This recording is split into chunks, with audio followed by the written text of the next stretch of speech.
Price lord. ಕರ್ತನ ನಾಮಕ್ಕೆ ಸ್ತೋತ್ರ ಉಂಟಾಗಲ್ಪಡಲಿ. ಪ್ರೀತಿ ಉಳ್ಳ ಜನರೇ, ಯೇಸು ಕ್ರಿಸ್ತನ ಹೆಸರಿನಲ್ಲಿ ನಾನು ನಿಮ್ಮನ್ನು ವಂದಿಸುತ್ತೇನೆ. ಆದಿಕಾಂಡ 12ನೇ ಅಧ್ಯಾಯ 3ನೇ ವಚನದಲ್ಲಿ ವಾಕ್ಯವು ಈ ರೀತಿಯಾಗಿ ಬರೆಯಲ್ಪಟ್ಟಿದೆ. ನಿನ್ನ ಮೂಲಕ ಭೂಲೋಕದ ಎಲ್ಲಾ ಕುಲದವರಿಗೂ ಆಶೀರ್ವಾದ ಉಂಟಾಗುವುದು ಎಂದು ವಚನವು ಬರೆಯಲ್ಪಟ್ಟಿದೆ.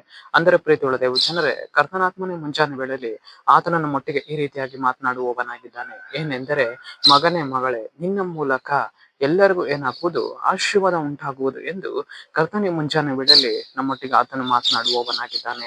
ದೇವರು ಈ ವಾಗ್ದಾನವನ್ನ ಯಾರ ಜೀವಿತದಲ್ಲಿ ಮಾಡಿದರು ಎಂದು ನೋಡುವಾಗ, ಅಬ್ರಹಾಮನ ಜೀವಿತದಲ್ಲಿ ಕರ್ತನ ಏನ್ ಮಾಡುವವನಾಗಿದ್ದಾನೆ, ವಾಗ್ದಾನವನ್ನ ಮಾಡುವವನಾಗಿದ್ದಾನೆ.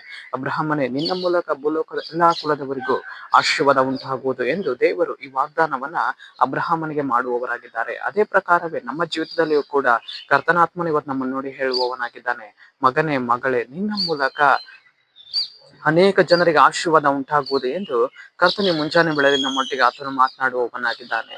ಯೋಸೇಫನ ಮೂಲಕ ಅಲ್ಲಿ ಪೋಟಿಫರನ ಮನೆ ಆಶೀರ್ವಾದ ಹೊಂದಿಕೊಂಡಿತು. ಅದೇ ಪ್ರಕಾರವೇ ನಮ್ಮ ಜೀವಿತದಲ್ಲಿಯೂ ಕೂಡ ಇವತ್ತು ನಾವು ಹೋಗುವಂತಹ ಕೆಲಸದಲ್ಲಾಗಿರ್ಬೋದು, ಇರುವಂತಹ ಮನೆಯಲ್ಲಾಗಿರ್ಬೋದು, ಇರುವಂತಹ ಪಟ್ಟಣದಲ್ಲಾಗಿರ್ಬೋದು, ನಾವು ಅನೇಕ ಜನರಿಗೆ ಏನಾಗಿರ್ಬೇಕು, ಆಶೀರ್ವಾದದ ನಿಧಿ ಆಗಿರಬೇಕು, ಆಶೀರ್ವಾದಗಳನ್ನ ಉಂಟು ಮಾಡುವಂತಹ ಜನರಾಗಿರಬೇಕು. ಪ್ರೀತಿಯುಳ್ಳ ಜನರೇ, ನಮ್ಮಲ್ಲಿ ದೇವರಾತ್ಮನು ಕ್ರಿಯೆ ಮಾಡಿಕೊಂಡಿರುವಾಗ, ನಮ್ಮ ಜೀವಿತದಲ್ಲಿ ಪರಿಶುದ್ಧಾತ್ಮನ ಕಾರ್ಯ ಮಾಡಿಕೊಂಡಿರುವಾಗ, ನಮ್ಮ ಸುತ್ತಲಿರುವಂತಹ ಎಲ್ಲಾ ಸಂಗತಿಗಳನ್ನ ಜನರನ್ನ ಕರ್ತನ ಏನ್ ಮಾಡುವವನಾಗಿದ್ದಾನೆ, ಆಶೀರ್ವಾದಿಸುವವನಾಗಿದ್ದಾನೆ. ದೇವರೇ, ನಾನು ಆಶೀರ್ವಾದದ ನಿಧಿ ಆಗಬೇಕು ಸ್ವಾಮಿ, ನನ್ನ ನೀನು ಆಶೀರ್ವಾದಿಸು. ಅನೇಕ ಜನರಿಗೆ ನಾನು ಆಶೀರ್ವಾದವಾಗಿರ್ಬೇಕು ಎಂದು ನಮ್ಮನ್ನು ಕರ್ತನ ಒಪ್ಪಿಸಿಕೊಡುವಾಗ, ಪ್ರಾರ್ಥಿಸಿಕೊಳ್ಳುವಾಗ, ಕರ್ತನಾತ್ಮನ ಹೇಗೆ ಅಬ್ರಹಾಮನ ಜೀವಿತದಲ್ಲಿ ಒಂದು ವಾಗ್ದಾನವನ್ನ ಮಾಡಿ ನೆರವೇರಿಸಿದಾರೋ, ಅದೇ ಪ್ರಕಾರವೇ ನಮ್ಮ ಜೀವಿತದಲ್ಲಿಯೂ ಕೂಡ ಕರ್ತನ ಈ ವಾಗ್ದಾನವನ್ನ ನೆರವೇರಿಸುವವನಾಗಿದ್ದಾನೆ. ಸರಿ, ನಾವು ಪ್ರಾರ್ಥಿಸಿಕೊಳ್ಳೋಣ. ಅಪ್ಪ ಕರ್ತನೆ, ನಿನಗೆ ಸ್ತೋತ್ರ.